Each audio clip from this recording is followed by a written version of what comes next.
మున్సిపాలిటీలో తాండాలు గలపకూడదు అని తాండవాసులందరూ హైకోర్టు దాకా పోయారు. అయినా పట్టించుకోకుండా అధికార బలంతోనో లేదంటే రాజకీయ నాయకులు అధికారులు ఏం చేసిండ్రంటే తాండాలను కలిపారు. తాండాలను ఎలాంటి అభివృద్ధి ఇప్పటి వరకు 100 రూపాయల పని కూడా చేయకుండా డంపింగ్ యార్డ్ పెట్టి వాళ్ళ ప్రాణాలతో చెలగాట మాట్లాడారు.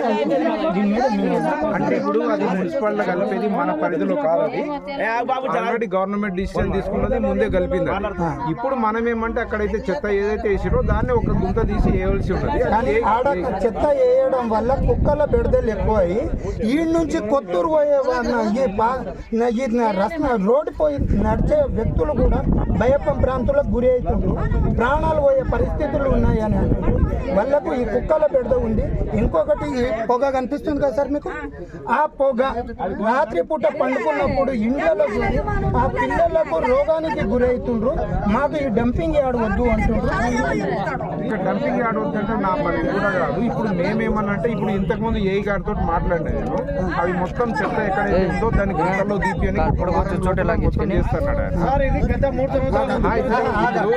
పరిధి కాదంటే ఎవరి పరిధి ఏ ఉంది, ఏ తోటి మాట్లాడినా చేస్తాడు. ఒక వారం తర్వాత అసలు డంపింగ్ యార్డ్ పెట్టాలని ఎవరు చెప్పారు? అది ఇప్పుడు కాదు కదా, అది గతంలో నుంచి పెట్టింది. ఈ తండవాసులు డంపింగ్ యార్డ్ వద్దు అంటుండ్రు. ఇప్పుడు ఏం ఆల్రెడీ పెట్టిండ్రు కదా, పెట్టిండ్రు అంటే ఎవరు పర్మిషన్ తీసుకొని పెట్టిండ్రు అధికారులు. ఇప్పుడు దీన్ని కూడా రాజకీయం రుద్దుతారు మీరు? అది రాజకీయం కాదు కానీ మీరేమో అధికారులు రాసి వంటి తండోళ్ళందరూ కలిసి ఒకటి ఎన్నోసార్లు పంపాం సార్, ఎన్నోసార్లు పంపించారు. ఇప్పుడు సరే ఏమంటారు అంటే సార్ ఆగండి, వాళ్ళు ఏమంటారు అంటే ఈడ మా డంపింగ్ యార్డ్ శాశ్వతంగా వద్దు, ఒకవేళ ఉంటే ఓన్లీ ఈ 3 తాండవాసులకు మాత్రమే కలుపుకొని ఆ డంపింగ్ యార్డ్ పెట్టుకోండి.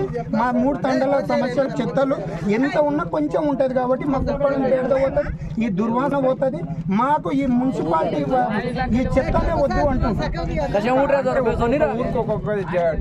అయితే ఈడికలు తీసేసి వేరే యార్డ్ అయినా పెట్టుకోండి. అది మీరు ఒక అప్లికేషన్ ఇచ్చి మళ్ళీ ఏమన్నా వేరే ప్లేస్ ఉంటే సరే ఇప్పుడు మీరు చూడండి,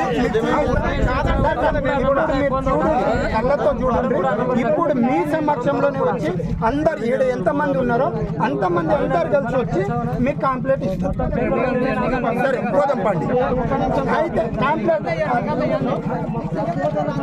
ఆల్రెడీ ఇంకోటి మన ఎమ్మెల్యే గారు కూడా డంపింగ్ యార్డ్ కోసం ప్లేస్ అడిగితే ఎంఆర్ఓ వేరే దగ్గర ఏమన్నా అది కూడా పోయింది. ఎంఆర్ఓ కూడా రాసిండ్రు, అయ్యే వరకు ఇప్పుడు ఏమైతే తాత్కాలికంగా ఏమైతే చెత్త రోడ్ మీద ఉందో దాన్ని వారమంటే రేపేళ్ళుండే పెడతాను.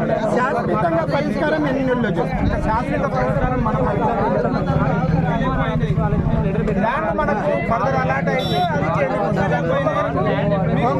మీకు కొంత ఇబ్బంది లేకుండా చేసేది చేస్తాం.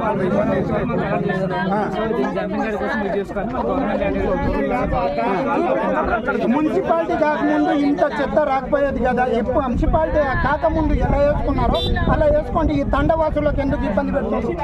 ఎందుకు లంబడోళ్ళు అంటే అంత కాదు కానీ ఆడ తీసుకున్నారు అప్పుడు మన గవర్నమెంట్ ఎంత. అదే సార్ ఆడ ఎవరికి చెప్పకుండా తీసుకున్నారు.